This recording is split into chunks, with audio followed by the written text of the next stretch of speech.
Ini mengerikan, aparat kita sekarang ini kayaknya dikendalikan oleh orang luar. Terkadang orang belum jelas saja sudah diside. Nah ini yang cukup jelas kayak gunung di depan mata kita ini, datanya tidak diapa-apain sampai sekarang, hanya dibongkar itu administratif. Sudah diambil oleh KKP, kita tunggu aja dari KKP ya.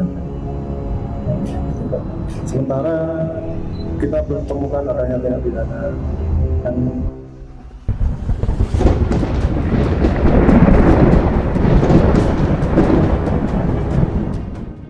Assalamualaikum warahmatullahi wabarakatuh. Iwan Filah.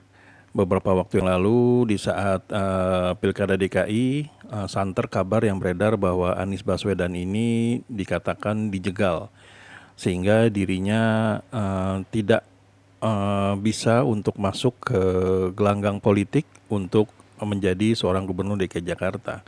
Nah, banyak sekali hal atau pendapat yang mengatakan kalau alasan Anies dijegal ini adalah karena beberapa hal. Di antaranya adalah pemberian angka 11 dari 100 pada saat debat Pilpres yang lalu. Namun setelah melihat perkembangan politik tanah air, sepertinya hal tersebut kurang tepat ya. Karena memang sepertinya tidak ada korelasinya antara perdebatan tersebut dengan dijegalnya Anies Baswedan. Tapi ada satu video atau beberapa video yang berusaha kami kaitkan yang sepertinya lebih cocok untuk menjadi hal atau alasan yang menjadi penyebab kenapa Anies Baswedan ini jegal. Nah, bagaimana videonya? Mari kita simak berikut ini. Gubernur secara resmi mencabut seluruh izin pulau-pulau reklamasi tersebut, sehingga kegiatan reklamasi di Jakarta bisa saya umumkan hari ini bahwa kegiatan reklamasi telah dihentikan. Reklamasi bagian dari sejarah, tapi bukan bagian dari masa depan Jakarta. Wilayah yang sudah terlanjur jadi, yang sudah selesai menjadi pulau, akan ditata mengikuti ketentuan yang ada. Tetapi seperti yang kita janjikan ketika Pilkada kemarin, bahwa reklamasi dihentikan, hari ini kita tuntaskan. Ketiga 11 pulau tersebut adalah Pulau A, Pulau B, dan Pulau E yang izinnya dipegang oleh PT Kapuk Naga Indah. Pulau I, J, dan K yang izinnya dipegang oleh PT Pembangunan Jaya Ancol. Pulau M yang izinnya dipegang oleh PT Manggala Kridayuda. Pulau O dan F oleh PT Jakarta Propertindo. Pulau P dan Q izinnya dipegang oleh KEK Marunda Jakarta. Pulau H PT Taman Harapan Indah, dan Pulau I PT Jaladri Kartika Paksi. Keseluruhannya dihentikan dan semua surat-surat izinnya sudah dicabut, sehingga mereka tidak bisa melakukan reklamasi lagi. Berhenti sampai di sini, dan kita pastikan bahwa semua yang sudah terlanjur jadi akan dipakai manfaat untuk publik yang sebanyak-banyaknya dan sesuai ketentuan hukum yang ada.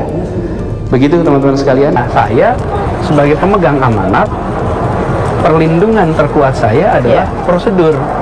Bila saya mengikuti prosedur, maka saya aman. Bila saya tidak mengikuti prosedur, maka saya tidak aman, urusan apapun lah. Nah, jadi kemudian saya bentuk badannya, dan badan ini saya beri tugas melakukan review atas seluruh perizinan yang pernah dikeluarkan. Dari review itu, mereka kembali. 1, laporan secara fisik. Secara fisik 4 sudah dilaksanakan. Betul. Separuh belum jadi. Betul. Pulau C itu belum jadi. Pulau C ya. Kemudian 13 lainnya itu sudah mengajukan ABCD tapi belum pernah melaksanakan. Terus kita review. Apa problemnya? 1, AMDALnya belum ada. Berarti dikasih waktu, harus melakukan AMDAL dengan tenggat waktu. Tidak dilaksanakan. Oke. Ya, kemudian mereka harus memberikan studi tentang dari mana akan mendapatkan tanahnya. Itu ada kewajiban yang mereka melakukan itu. Ada waktunya, nggak dilaksanakan. Ini contoh. Dari situ semua tidak mereka laksanakan, maka karena Anda tidak melaksanakan, kami cabut izinnya. Itu yang saya kerjakan. Kenapa Pak Anies memilih mencabut daripada menunggu sampai izin prinsip itu expired atau tidak lagi bisa diperpanjang? begitu mereka sudah diberikan waktu kan sempat diperpanjang berkali-kali Betul, tuh. 4 kali diperpanjang. 4 kali. Terus mau perpanjang lagi gitu. Cukup sudah, that's it, selesai. Jadi kalau sekarang ada yang mau tanya kenapa cabut, nih lihat kewajibannya apa, pelaksanaannya apa. Tidak dilaksanakan saya cabut. Saya sederhana sekali. Jadi mereka yang dulu mengira membentuk badan itu akan meneruskan, Ya. saya sudah sampaikan itu mengkritik imajinasinya sendiri. Oke. Dan sekarang saya buktikan. Dan kenapa saya yakin untuk berhadapan dengan tuntutan? Ya. Karena saya lakukan ini semua mengikuti prosedur. Oke. Dan aparatur kita yang terlibat semuanya, mereka melakukan review.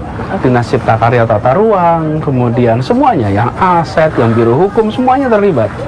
Jadi, insya Allah tidak ada celah di sini.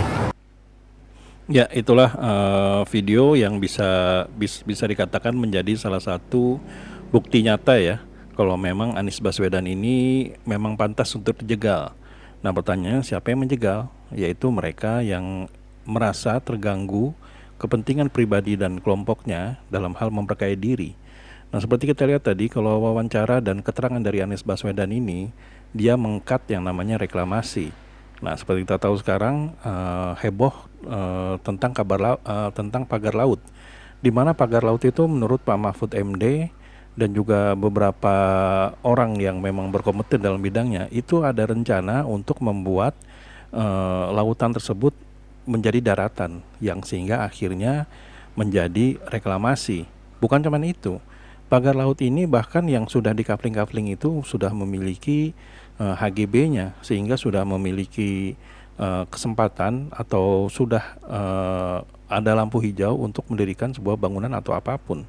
Nah, Anies Baswedan ini di video ini bisa terlihat di mana dia dengan tegas sekali itu membatalkan beberapa surat yang berkaitan dengan reklamasi.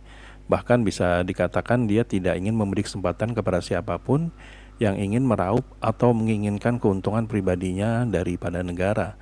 Nah, sepertinya hal inilah yang membuat para orang-orang rakus ya, atau mungkin juga bisa dikatakan oligarki yang tidak memiliki rasa kepuasan, yang ingin meraup keuntungan di negeri kita ini.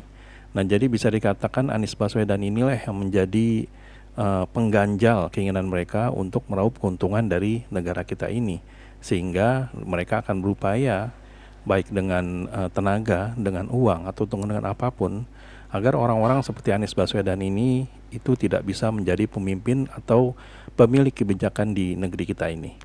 Nah, jadi bisa dikatakan pas ya kalau misalnya angka 11 dari 100 yang memang selama ini didengung-dengungkan menjadi alasan Anies tidak bisa maju, itu bisa tertolak mentah-mentah dan tidak ada kaitannya sama sekali.